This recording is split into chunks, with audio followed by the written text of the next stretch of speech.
Does the world feel turbulent to you right now? Does it kind of feel like everything is out of control and you're really not sure what direction it's going? And it's really an insecure feeling because we love our family, our friends, our grandkids, and we think about them and the world they're going to live in.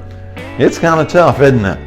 Hello, I'm Clarence. I'm the preacher, and I believe that we can easily navigate these times, and we certainly don't have to join the parade of insanity to wherever that nonsense is going. So I have just one point to make, of course, and that is, what are we going to do? What's the first step to learn to get our foundation? And that first step I'm going to suggest is Psalms 46 and verse 10, where David said, "Be still and know that I'm God."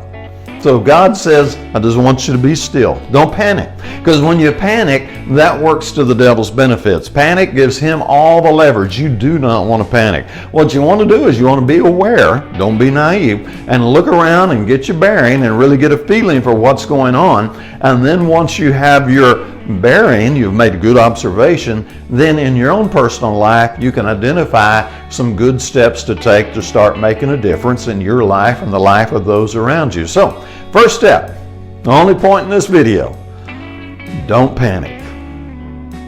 Be still and get your bearings. And then you'll be positioned to make a good decision.